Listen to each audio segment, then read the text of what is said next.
Ayan, hello mga katangay. So, hindi pa tayo makakapag-fishing ngayon dahil inaayos pa yung bangka na ginagamit ko.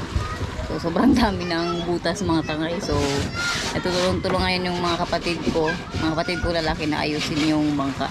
Ayan.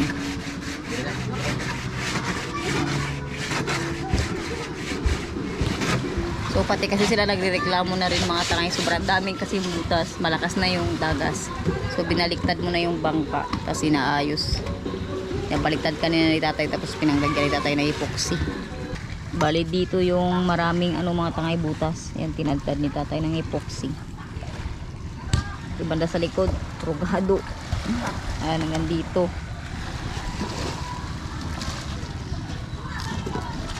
Kulayan ng kapatid ko ng bago. Panjiji mo na. Kaya hindi tayo nakakapag-fishing. Dalawa tayong magamit na bangka. Sayang, kalmado pa sana dito mga tangay.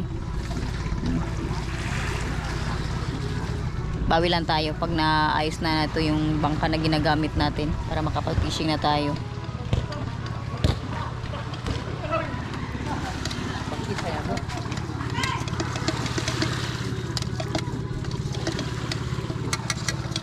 Kulay green. Di ba tang tupi? Tupi. Puti. Ang kapatid ko. Kaya ito. Parehong kalbo.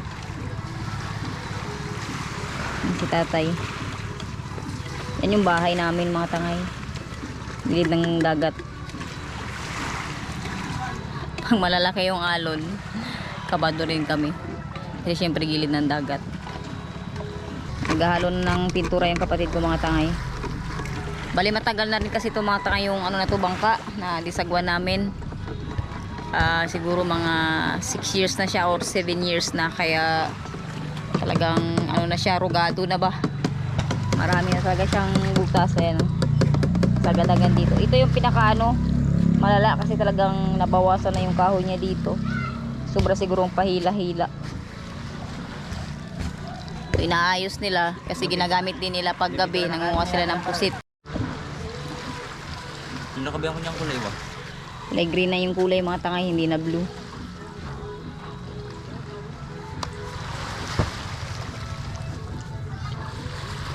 Pag naayos yan, hindi na ulit tayo mang sagwan-sagwan papunta sa mga spot natin. Yung mga spot kasi natin mga tangay na pinupuntahan pag nagmumotor minsan, wala na rin halos makuha doon na isda. Kaya hindi na ako nakakapag-fishing talaga. Tapos busy din dito sa bahay. Dami namin ginagawa. So ngayon na-update ko muna kayo na ginagawa na to yung bangka para pag naayos to makapag-fishing na tayo.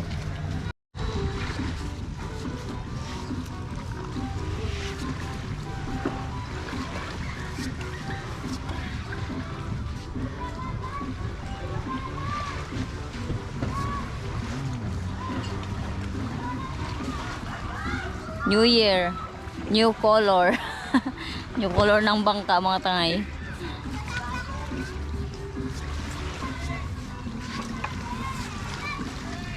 Goodbye blue, welcome green. Ito yung kapatid ko mga tangay na sumunod sa akin. So lahat ng kapatid ko na sumunod sa akin, puro lalaki na, tatlo sila. Puro lalaki.